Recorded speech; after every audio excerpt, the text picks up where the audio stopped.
الحمد لله نحمده ونستعينه ونستغفره ونؤمن به ونتوكل عليه ونعوذ بالله من شرور أنفسنا ومن سيئات أعمالنا من يهده الله فلا مضل له ومن يضلله فلا هادي له ونشهد أن لا إله إلا الله وحده لا شريك له ونشهد أن سيدنا ونبينا ومولانا محمدا عبده ورسوله أرسله الله تعالى إلى كافة الناس بشيرا ونذيرا أما بعد فإن أصدق الحديث كتاب الله وخير الهدي هدي محمد صلى الله عليه وسلم وشر الأمور محدثاتها وكل محدثة بدعة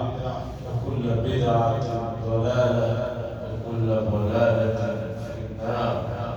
قال الله تبارك وتعالى في القرآن المجيد والفرقان الحميد ولتكملوا العدة ولتكبروا الله على ما هداكم ولعلكم تشكرون.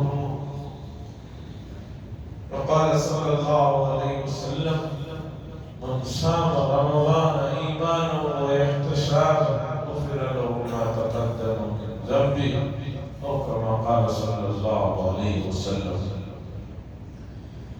حضرات، یہ حسن اتفاق دیکھیے کہ ماہ مبارک کا پہلا روزہ جمعہ کے دن تھا اور آثار بتا رہے ہیں کہ جمعہ کے دن ہی ماہ مبارک کا آخری روزہ بھی ہوگا. تو ابتدا بھی جمعہ سے ہو رہی ہے، انتہا بھی جمعہ سے ہو رہی ہے.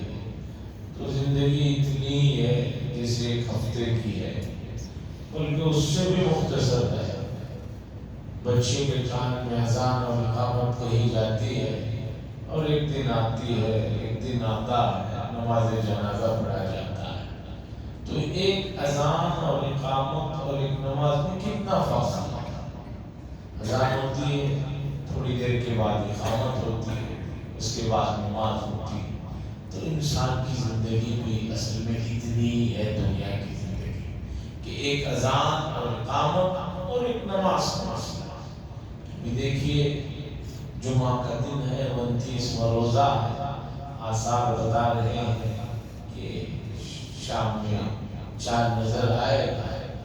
تو ابھی تو ہم کہہ رہے تھے کہ بھی پہلا روزہ ہے اور آج کہنا پڑ رہا ہے کہ آخری روزہ ہے.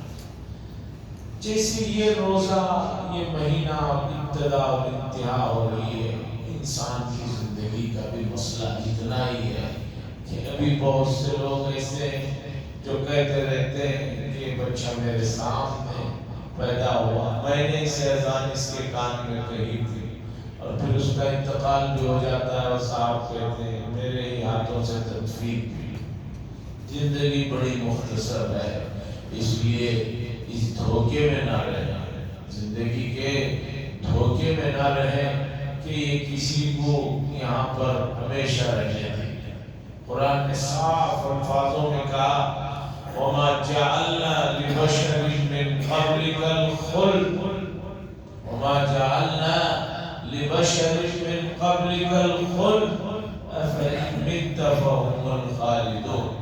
اے نبی صلی اللہ علیہ وسلم، ہم نے اس دنیا میں کسی کے لیے دوام ہمیشگی نہیں رکھی ہے. اِنَّكَ مَيِّتٌ وَإِنَّهُمْ مَيِّتُونَ. دوسری اللہ فرماتے ہیں آپ بھی گزرنے والے ہیں اور دوسرے لوگ بھی گزر چکے. یہاں کوئی مستقل رہنے کے لیے نہیں آئے. یہ بھی طے شدہ بات ہے، یہ مستقل رہنے کی جگہ نہیں ہے. تو پھر اس میں دل لگا کر اپنے آپ کو دھوکہ دینے کا کیا مطلب؟ اتنی سی بات ہے، جن کو سمجھ میں آ گئی اور جن کو نہیں سمجھ میں آئی ان کو بھی آتی ہے.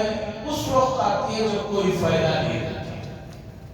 سمجھ میں تو انہیں بھی آتی ہے، جنہیں اب سمجھ میں نہیں آ رہی ہے انہیں بھی سمجھ میں آتی ہے. جب ملک الموت اور ان کی ٹیم کو دیکھ لیتے ہیں تو سمجھ میں آتی ہے یا حسرتا علی ما فرطت فی جنب اللہ وان کنت لمن الصاغرین لولا اخرتنی الی اجل قریب فاصدق واکن من الصالحین ولن یؤخر اللہ نفسا اذا جاء اجلها واللہ خبیر بما تعملون. تو ان کو بھی سمجھ میں آ جاتی ہے، جن کو اب نہیں آ رہی ہے ان کو بھی سمجھ میں آتی ہے. افسوس یہ ہے کہ اس وقت ان کا سمجھنا کوئی کارآمد نہیں ہے. قرآن جو سب سے دنیا کی سچی اور پکی کتاب ہے وہ بتا رہی ہے میرے ریکارڈ.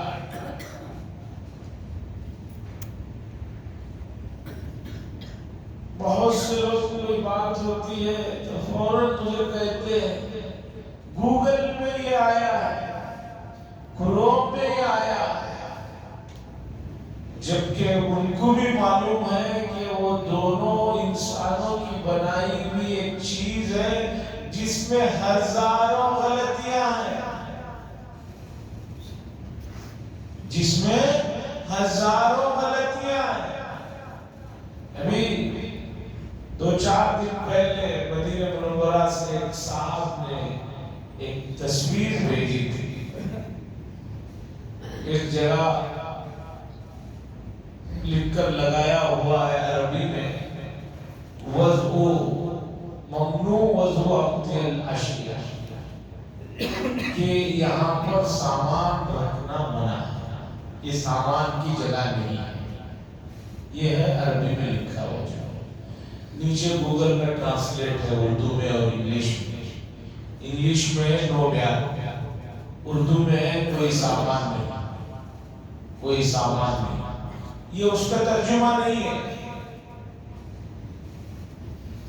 اس عربی جملے کا جو لکھا ہوا ہے اس کا یہ ترجمہ نہیں ہے. نو بیان اس کا ترجمہ نہیں ہے. لوگ کہتے ہیں اس میں آیا ہے. جب معلوم ہے کہ اس میں ہزاروں غلطیاں ہیں، اسے آدمی دلیل مانتا ہے تو ذرا سوچئے کہ اللہ کے کلام سے بڑھ کر کیا دلیل ہے. اور انتقال سے پہلے کے حالات پر قرآن کی مختلف آیتیں ہیں جن میں سے 2-4 میں نے پڑھی ہیں ابھی. تو عزیزان گرامی حسن اتفاق دیکھیے، ابتدا بھی جمعہ کو ہے اور انتہا بھی جمعہ کو ہونے جا رہی ہے. دعا فرمائے اللہ تبارک و تعالی جیسے یہ حسن اتفاق ہو رہا ہے ہماری زندگیوں کا بھی اسی طریقے پر ابتدا اور انتہا اچھی سے اچھی حالت میں ہو جائے، اور وہ ہے کلمہ والی اور اللہ کو چاہتے ہوئے روح کو نکلنے کا معاملہ. ورنہ فرشتے کسی کے رونے سے دھونے سے چھوڑ نہیں دیتے. ایسا کبھی نہیں ہوا کہ فرشتے آئے اور بہت سارے لوگوں نے وہاں پر بیرک لگا کر احتجاج کر کے واپس بھیج دیا. ایسا کبھی ہوا نہیں اور نہ ہوگا. بلکہ سلیمان علیہ السلام کے زمانے کا ایک واقعہ کتابوں میں لکھا کہ ایک صاحب نے آ کر حضرت سلیمان علیہ السلام سے کہا کہ آپ کی حکومت تو ہواؤں پر بھی ہے، مجھے آپ کی مجلس میں ایک صاحب بہت گھور کر دیکھ رہے ہیں، مجھے ڈر لگ رہا ہے. آپ ہواؤں سے کہیں کہ مجھے یہاں سے کہیں دور لے جا کر چھوڑ دیں. یعنی جیٹ فلائٹ جو ہوتی ہے بہت تیز. سلیمان علیہ السلام نے ہواؤں کو حکم دیا تو اس آدمی کو یہاں سے اٹھا کر بہت دور کہیں لے جا کر ہواؤں میں چھوڑ دیا. جب ان کو وہاں چھوڑ دیا وہ جزیرے میں کسی بالکل گمنام علاقے میں وہ آدمی پہنچ کر جو ہی نظر اٹھاتا ہے وہی آدمی جو مجلس میں گھور رہا تھا وہ وہاں ہے.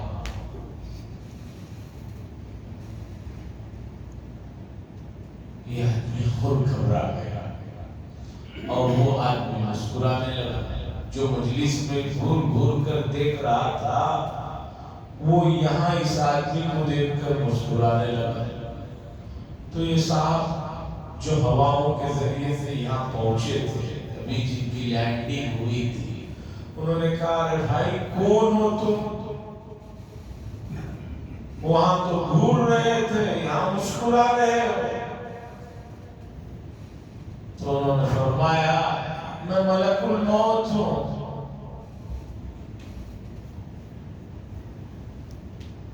اب قصہ سنو کہ اللہ کی طرف سے تمہارے لیے یہ حکم ہوا تھا کہ تمہاری روح کو نکالنا ہے، اور روح اتنے بجے نکلنا ہے اور اس جگہ میں نکلنا ہے.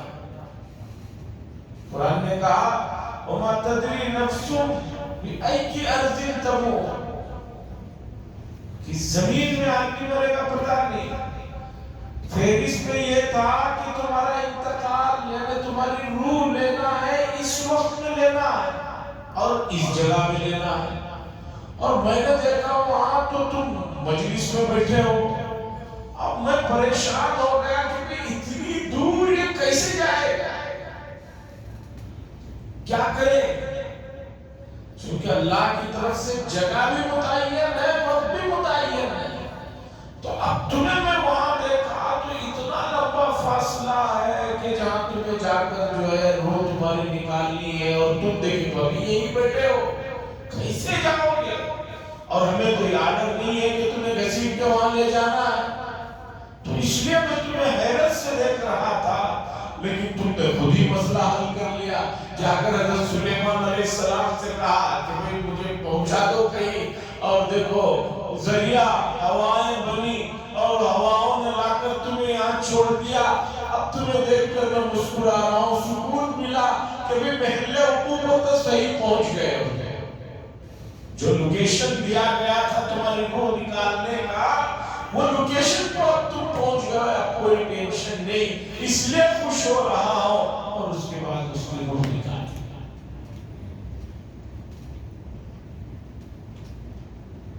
کس کا کب کیا ہو جائے پتہ ہے. جگہ بھی متعین ہے، وقت بھی متعین ہے. چند سال پہلے کی بات ہے، ہمارے قریبی پڑوسی محلے کے ایک صاحب، ان کے بچے انہیں امریکہ کئی سالوں سے بلا رہے تھے، وہ جا ہی نہیں رہے تھے. آخر میں وہ گئے امریکہ میں، جس شہر میں اترنا تھا اترے. ان کے بچے آ کر ان کو ایئرپورٹ سے لے گئے. بچی کے گھر میں پہنچ کر شاید ناشتہ کیا یا پانی پیا، بس انتقال ہو گیا. پھر لایا گیا. سالوں سے جانے تیار ہے، لیکن ایک وقت کا کھانا ہوا مقدر میں ہے، آدمی جاتا ہے. ہوتا اللہ کے جو معاملات ہیں، تکوینی جو امور ہیں، ان امور کو سمجھنے کے لیے دنیا میں دی ہوئی ہماری عقل ناکافی ہے. خاص طور پر میں نے حضرت موسیٰ اور حضرت خضر علیہ السلام کے واقعے میں اس چیز کی طرف توجہ دلائی کہ یہ واقعہ جو ہے یہ تکوینی امور کی ایک جھلک ہے. تکوینی امور جو ہوتے ہیں انہیں سمجھنے کے لیے وہ پردوں کا ہٹنا ضروری ہے، اور وہ پردے ہٹتے ہیں آدمی کے انتقال ہونے کے بعد. عالم برزخ میں جب پہنچتا ہے تب جا کر اب جو آخرت کی چیزیں نظر نہیں آ رہی ہیں وہ بھی نظر آنا آہستہ آہستہ شروع ہو جاتی ہیں. پردے ہیں وہ ہٹیں گے تب جا کر سامنے مسئلہ حل نظر آئے گا. عزیزان گرامی، سورہ بقرہ جو بڑی سورت ہے، اس میں دوسرے پارے میں روزوں کا جہاں مسئلہ اللہ نے شروع فرمایا، ہم نے روزوں کو فرض کیا. پورا ایک رکوع ہے یہ جو بڑی 6 آیتوں پر مشتمل ہے. روزے کی فرضیت سے لے کر اس کے سلسلے کی جو چیزیں قرآن نے بیان کی وہ پورے ایک رکوع میں بیان فرمائی، جو بڑی 6 آیتیں ہیں. انہی 6 آیتوں میں سے آیت کا ایک چھوٹا سا حصہ میں نے پڑھا. اللہ فرماتے ہیں کہ بھئی رمضان کے روزے رکھو، یہ بابرکت مہینہ ہے اور اس میں قرآن نازل ہوا، اور اللہ فرماتے ہیں اگر کوئی تم میں بیمار ہے یا سفر میں ہے کہ وہاں اسے سہولت نہیں ہے تو روزے کو فی الحال چھوڑ دے، لیکن بعد میں جب سفر سے واپس آ جائے یا بیماری سے اچھا ہو جائے تو روزے رکھے۔ یہ پوری باتیں بتانے کے بعد اللہ فرماتے ہیں وَلِتُكْمِلُوا الْعِدَّةَ، اور تاکہ تم گنتی کو پوری کرو، روزوں کی گنتی کو پوری کرو۔ اور روزوں کی گنتی پوری کتنی ہے؟ 29 ہے یا 30 ہے؟ 29 ہے یا 30 ہے؟ 28 بھی نہیں ہے، 27 بھی نہیں ہے۔ اور جو بہت سارے لوگ بڑے روزے بول کر پکڑے ہوئے 3-4 روزے، یہ گنتی نہیں ہے۔ وَلِتُكْمِلُوا الْعِدَّةَ، اور تاکہ تم گنتی کو پوری کرو، یعنی روزوں کی گنتی کو پوری کرو۔ جب یہ گنتی پوری ہو جائے، روزوں کی گنتی پوری ہو جائے تو اب کیا کرنا ہے؟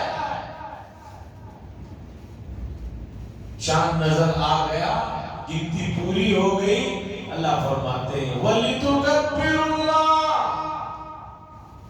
اور تاکہ تم اللہ کی بڑائی بیان کرو۔ اس 29 دنوں میں تو تم نے جو کیا ہے نیک کام وہ کیا ہی ہے، اب چاند نظر آنے کے بعد اور اللہ کی بڑائی بیان کرو۔ کیوں بڑائی بیان کرو؟ عَلَىٰ مَا هَدَاكُمْ، کہ اس نے تمہیں جو یہ ہدایت دی 29 دن میں اس کے عبادت کے لیے اور اس کی ان چیزوں کے لیے، اس پر اسپیشل تمہیں اللہ کی تکبیر بڑی بیان کرنی ہے۔ لوگ کیا کرتے ہیں؟ جو رکھتے ہیں رکھ لیتے ہیں روزے، اس کے بعد ایسا لگتا ہے انہیں نفس دھوکہ دیتا ہے، اور نفس کہتا ہے بڑا تم نے کام کیا ہے، بڑا اللہ پر احسان کیا ہے، روزے بھی رکھے ہیں، تراویح بھی پڑھی ہے، صدقہ خیرات بھی کیا ہے۔ اس طرح کے وسوسے نفس اور شیطان ڈالنے لگتے ہیں، جس کی وجہ سے پوری عبادت برباد ہو کر رہ جاتی ہے۔ اللہ نے فرمایا وَلِتُكْمِلُوا الْعِدَّةَ، جب گنتی پوری کر لو، وَلِتُكَبِّرُوا اللَّهَ، اور تاکہ تم اللہ کی بڑائی بیان کرو۔ کس بات پر اللہ کی بڑائی؟ عَلَىٰ مَا هَدَاكُمْ، اس نے جو تمہیں ہدایت دی، وَلَعَلَّكُمْ تَشْكُرُونَ، اور جب تم اللہ کی اس نعمت پر، اس ہدایت پر، اس کی تکبیر کو بلند کرو گے، لَعَلَّكُمْ تَشْكُرُونَ، تو تم شکر ادا کرنے والے بن جاؤ گے۔ اور اللہ کو شکر ادا کرنے والے بندے پسند ہے، ناشکرے انکار کرنے والے بالکل پسند نہیں۔ اللہ کو شکر ادا کرنے والے بندوں کی ضرورت ہے۔ عزیزان گرامی، یہ وقت نہیں ہے، موقع بھی نہیں ہے، قرآن کے ایک ایک لفظ کا ماقبل سے کیا ربط ہے، اور خاص طور پر یہ آیتیں جس میں روزے سے متعلق مسائل کو اللہ نے ذکر فرمایا ہے، ان کے درمیان میں جو گہرائیاں ہیں وہ سمجھانے کا موقع نہیں ہے، ورنہ میں سمجھا تھا کہ روزوں کے سلسلے میں امت نے جتنا روزوں کو اور روزوں کے مہینے کی عبادتوں کو، حقیقتوں کو سمجھا ہے وہ بہت کم ہے، بلکہ نہ ہونے کے برابر۔ اب دیکھیے یہ آیت ختم ہوتی ہے، اس کے فوراً بعد ایک آیت شروع ہوتی ہے وَإِذَا سَأَلَكَ عِبَادِي أَنِّي فَإِنِّي قَرِيبٌ۔ روزوں کا بیان چل رہا ہے، روزوں سے متعلق آیتیں ہیں، ابھی روزوں کی تکمیل ہوئی، اس کے بعد تکبیر ہوئی، اس کے بعد پھر نیچے جا کر اعتکاف کے مسائل آ رہے ہیں، اس بیچ میں اللہ فرماتے ہیں وَإِذَا سَأَلَكَ عِبَادِي، اور اے نبی صلی اللہ علیہ وسلم میرے بندے اگر آپ سے پوچھیں کہ میں کہاں ہوں، چونکہ رمضان میں تو آدمی کو روزے کی حالت میں، دوسری حالت میں لگتا ہے کہ میں اللہ کے قریب ہوں، اب بعد رمضان جہاں دنیا کے جھمیلوں میں پڑا ہوا ہے، کاروباروں میں کہیں بندہ یہ نہ سوچے کہ رمضان کے بعد میں اللہ سے دور ہو گیا ہوں. اللہ نے فرمایا جب پوچھے میرے بندے وَإِذَا سَأَلَكَ عِبَادِي عَنِّي فَإِنِّي قَرِيبٌ، آپ کہہ دیجئے کہ میں ان کے بالکل قریب ہوں. رمضان میں تو ماحول بنا ہے. رمضان کے بعد آدمی اگر سوچے کہ بھئی اب میری کیا پتا دعا قبول ہوگی نہیں ہوگی، میری بات اوپر تک جائے گی، اللہ نے فرمایا فَإِنِّي قَرِيب، میں بہت قریب ہوں.